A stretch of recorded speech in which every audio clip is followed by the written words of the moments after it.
My name is Jacques Fresco. I'm project director of the Venus Project in Venus, Florida. The Venus Project maintains if you don't want war, if you don't want poverty, hunger, unemployment, territorial disputes, and all the other problems that go with society, you have to declare the earth as the common heritage of all the world's people. If you fail to do that, you'll have problems to the amount of events you don't want to change. If we don't change, we'll have the same problems over and over again. The Venus Project is an attempt to design a world where poverty, war, prisons, police do not exist, because we deal with the problems themselves, the factors that shape arrogant behavior, aggression, all the things that paralyze our society and prevent it from growing. Politics was good 100 years ago. Today, politicians have no ability to solve any problems because they're not students of behavior, they're not students of agriculture, oceanography. They know nothing about the factors that operate the world. So they say things that people like to hear, and that gets them elected. Now, scientists, on the other hand, are not concerned with public approval. What they do, even if everybody on Earth believed the Earth was flat, they would say, "You're wrong. This is the evidence we have to support the fact that the Earth is round." But they don't say it's a little round, a little flat. That's politicians. Money was a convenience designed by man many years ago. You used to carry a bag of apples and change it for tomatoes. That was a trade in the old days. But when you invented money, it carried smaller particles, and it was easier to represent apples or tomatoes or eggs by giving a person a coin instead of bringing 50 eggs and chickens. Money represented a value agreed upon to diminish the lugging around of heavy objects. Later, it became the most corrupting medium in the world. It corrupted people. They paid each other off.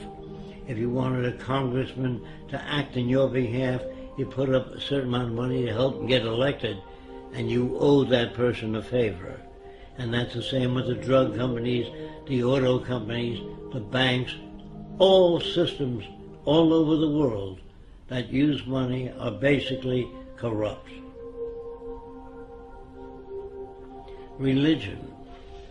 In the old days, people could not account for natural events. They really know where all this came from, so they assumed there was a guy that lived up in the sky that made all these things. He made the earth. I think he took 6 days. On the 7th day, he rested. If it took 6 days, it means that it was turning while he was making it, because you couldn't have a day. And that must be pretty rough to handle things while it's turning. And then he made a man and a woman and put them in a beautiful garden. Then he made a snake which walked upright and said, do terrible things. And the people eat of the fruit of knowledge. And they ate the fruit and he kicked them out. First he made the snake to tempt them. I don't understand this all-loving, all-benevolent being that loves everybody. And then he creates the plague and other diseases when he gets angry.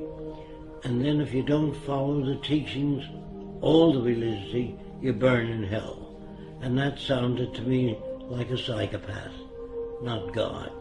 But I'm mixed up when they tell me God loves everybody, then he creates a plague where children die. And I say, how come the children die? Because the children shall suffer for the sins of the parents. This is not a just God. It's a man-made God. So when you ask me whether I believe in God, not the concepts of God I've heard.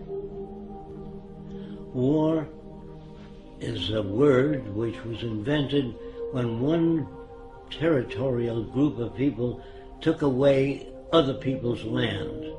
They used force and violence, and war was the media for doing that.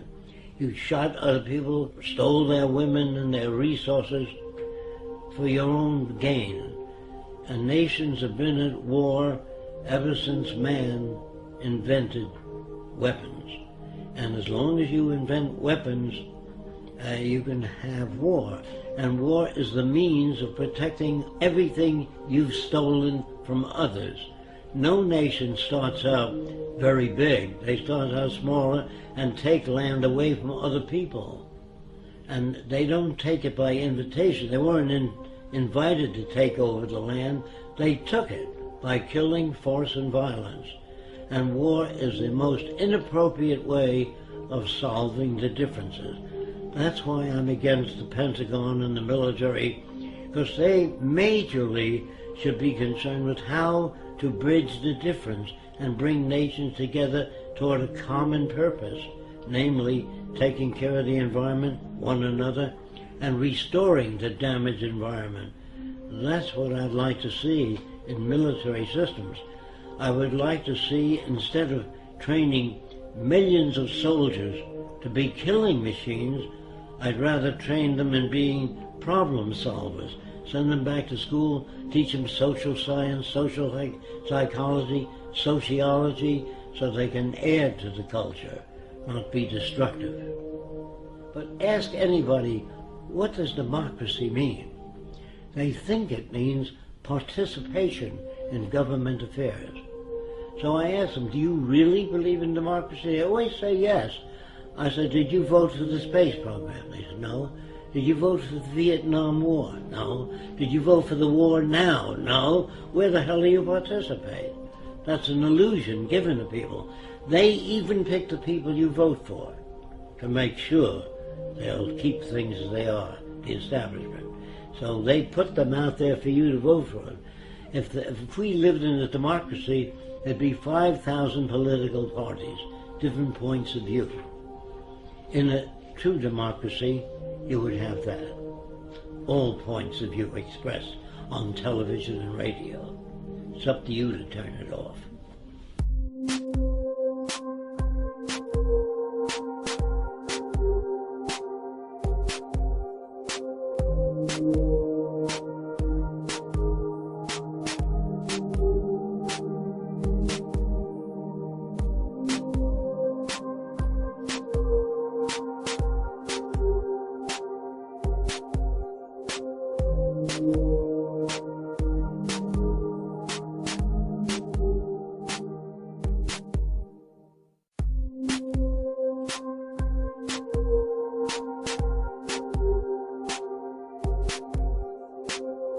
you.